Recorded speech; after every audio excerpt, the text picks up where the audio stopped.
Now we're talking about packaging. Zora here, the 112 figure, he's a cool looking red orc here, some sort of like demon of some sort. Packaging size, fantastic. Look at the size of this. This box is brilliant. This is the stuff that it should be doing. You understand how little these figures are like 6 inch tall, and they don't have a lot of accessories or like dioramas. Give us the little boxes, cost effective and postage. That's the winner. That's the winner of packaging. This one here. Who's it from? V-Toys. V-Toys. This is a little bit dark on the camera, so I'm just going to shine the light on there a bit.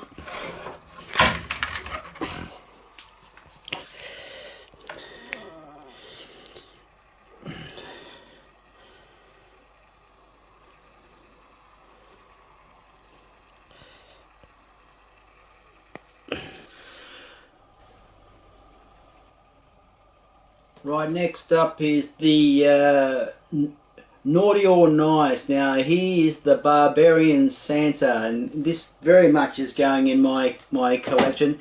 Packaging size is decent, it's not too big, it doesn't come up with a lot of crappy accessories that you don't really need. This guy is super articulated. I did a video on him.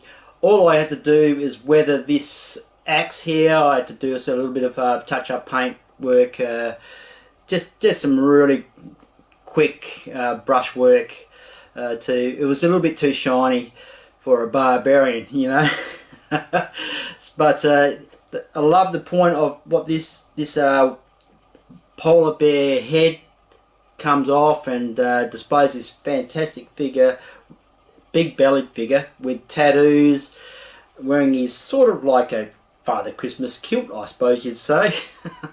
So yeah, great weathering, great paint application for this one.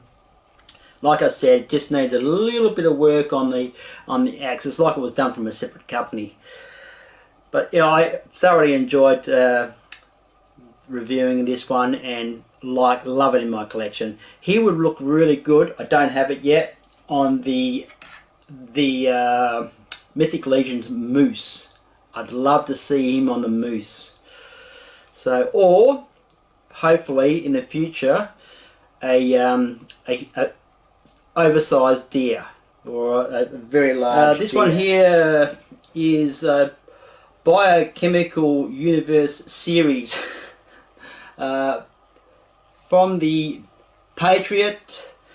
It's the evolutional history of the BOW, whatever that means. It's basically a liquor from the game Resident Evil. But look, highly articulated. This is sort of a figure I wanted to incorporate into my Living Dead line. I don't have any. This is my first. So looking forward to mixing and matching different figures from different companies and blending them in to one big pile of Living Dead frightening figures to go with my character building. This one I love. I think the price is fair. It was around about the $90 mark. Some of it $80, $90 mark. That's in Australian. Just 2 extra hands, two tongues, little one, big one. It's got this shiny gloss to it. Well worth. Very happy with the articulation and well worth getting. Oh yeah, want to point out the blades, the shoulder blades do articulate on the back end to add to the posing ability. Next up is a cool werewolf, a highly articulated werewolf. This is called Veteran Williams. The packaging is mediocre to, I think they could go smaller in the size of this box. For what you get in there, I don't think you need to go as excessive as what this size box is. But this guy here, I think what's his name, Articulated Ninja, did a good video on this one. Look, seriously, when it comes to seeing the real deal of a werewolf, this dude looks insanely cool. It does come with a variation of clothing that you can put on him with shotguns and stuff like that, dog tags and stuff if you wanted to go with that sort of character line. But this purely for me is the fun piece, is the werewolf itself. I'm sorry, in the excitement of doing my videos, I've realised that I've switched the wrong way and I haven't displayed it under the light. So I probably have done it with a couple of figures. Hopefully it's just this one. But this is just a fun video for me, just to show you what I'm collecting on. It's nothing serious. I don't like to get too serious, especially when it comes to this sort of stuff. I don't want to get too serious. I just want to enjoy stuff and play with them and just have fun. I think it's the problem with some collectors. They just get a little bit too serious, and I think it takes the fun out of the whole lot. But this is great. This is fantastic. Werewolf. It's a must-have. Gets around, for us, it's around the $150, $140, $130, somewhere around there, getting it to your doorstep. But well worth paying that for a very good figure. This one here is Guardians of the Horde. It's a Mithril Action number 03 Master. It's a 1/10 scale, believe it or not. The boxing is quite huge. I really enjoyed having a play with this figure. I'm a little bit of a customised dude. I've been playing with fur and leathers and all sorts of stuff and painting and for quite some time. So this one here, you probably want to pause the video. I don't really want to stop it because I want to make this video quick. What I've done is I've weathered all the weapons, weathered all his, darkened him sort of more like the Incredible Hulk dark airbrushing. I also took away all the shiny trims that are on the guards and weathered them, darkened them. So basically black washed them. Also, to get more articulation out of this head, I did incorporate some it's Himalayan lamb's fur or goat's fur. It's stuff that I like to play with. It's very soft and very easy to mould. I've inserted into the back of this guy's head. So this is a complete custom to this samurai orc, and don't regret doing it because there was way too much shiny stuff on him which didn't look good. I've weathered the mask, I weathered the helmet. So I went to town on this figure and totally happy with. I can turn the head and articulate the head. I can pose it sideways, whereas it had the sculpted stuff. I did ask Articulated Ninja too about the fur, what he thinks about fur, and he wasn't too keen. So this is just an example of what you can do for small parts, incorporating soft goods like that. You get more articulation. That's simply the reason why I've done it, nothing else. Great figure, fantastic figure. Oh yeah, I stain the pants as well. So it's a complete overhaul. That's all I can say, a complete overhaul.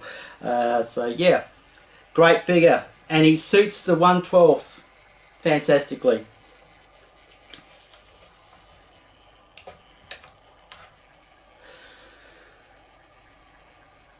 Again, I haven't turned on the lights, so I'm going to tell you, the rotation on this is this base is a lot quicker than the one I was using previously. So I will do one more over with the lights under him to finish this video. Like I said, like pulling him apart was great. You get to see the inner workings of this figure. It was so easy to snap together. It was well worth spending 3 hours customizing it with brushing and the hair and all that. It was well.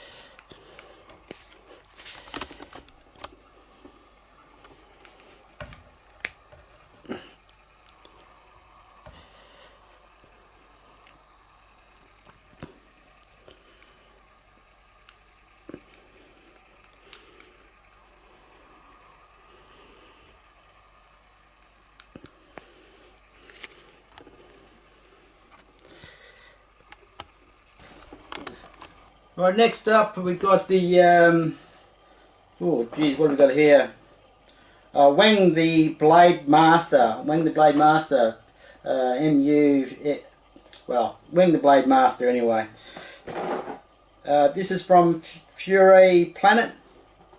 I hope I said that right, Fury Planet. They did do a series of gladiators and stuff. I missed that. I really did want to get one of those figures, but unfortunately I missed it. So I'm guessing that these dudes will probably make like a Viking series or some sort of barbarian series in the next wave, because it seems to have that sort of battle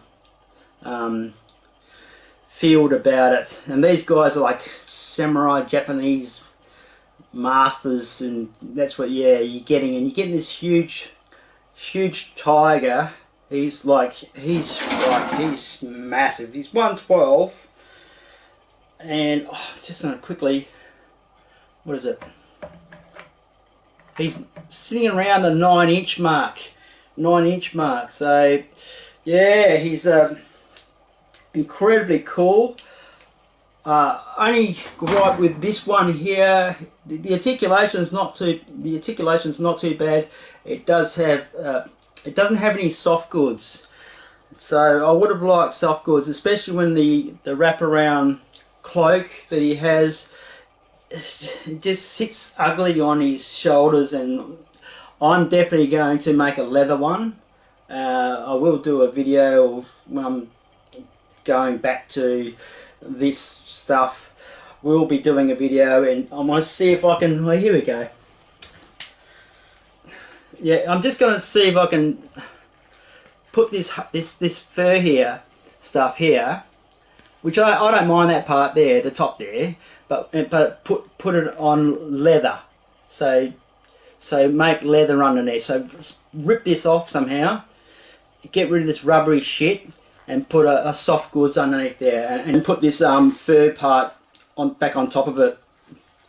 Other than that, the figure's great, and it's very big, very big.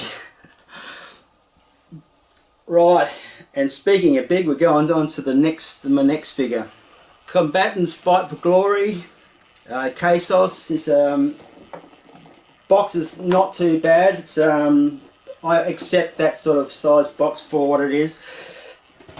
This figure is a monster. He is solid. He doesn't fall over. Even though he's got the hoof feet attached, you have a choice of feet or hoofs. This guy, he's solid as a rock. He doesn't budge at all. The joints and the articulation, the paint application on this is absolutely stunning. Doesn't come with a hell of a lot, which is good. It comes with about 4-6 hands or something like that. And what else is it? I was missing a fist out of mine too. Yeah, and the feet, as I said. Yeah, and this massive solid axe. There's no bending and kinking on that handle there. That is solid. Great figure. This is top-notch stuff, man. Really like it. And here we have the piece of resistance, the monstrous T-Rex, something T-Rex Bloodblade. This is the box anyway. I can't. Yeah, it's huge. It has to be huge to fit this monster in it. Dinosaur Battlefield. Just says Dinosaur Battlefield. T-Rex Bloodblade, whatever that means. Yeah, it doesn't really have a sort of a name, but he measures in. What's he measure in? Yeah, he's at a massive 10 inches. Absolute kitted out to the shit out of this one. It's got so many little bits of medals and medallions and bits of little hooks and parts that you have to attach to his armory. The fur is sort of realistic. It looks great. The cape has got a beautiful wire in it. It's monster. The mass is so massive, and his articulation is quite good. So I'm gonna have to say this is probably the best out of all of them, really. or borderline, but yeah, I'd have to say at the moment this is probably the best of the best. And I would like to point out also that just put him aside here. I was doing a bit of research and found out that the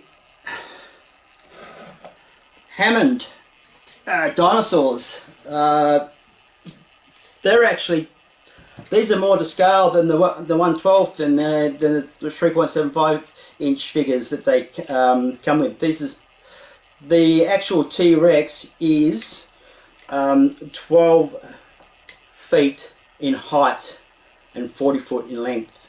So it's more long than high. So this is accurate when you're measuring.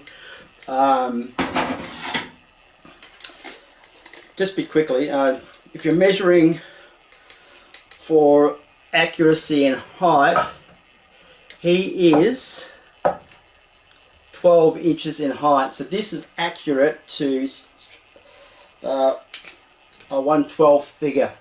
So what I might do with this is put a saddle and put some chain harnesses and fit this guy on this dinosaur. Because I reckon that looked really good on him mounted on the back of this.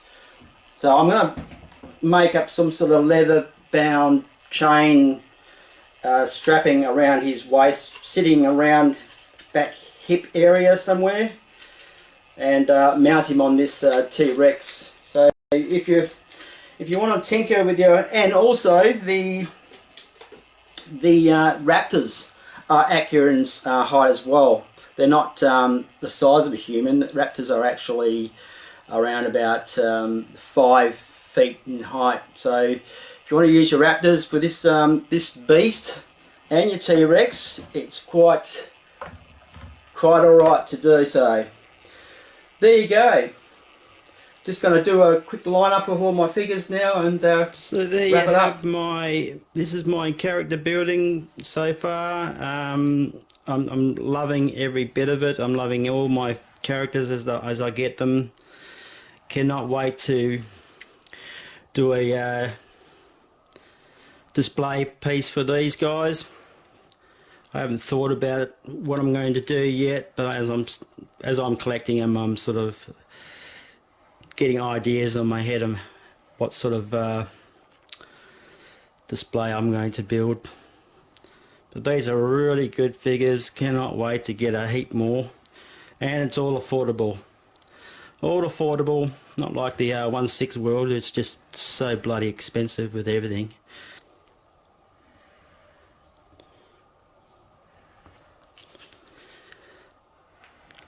Great.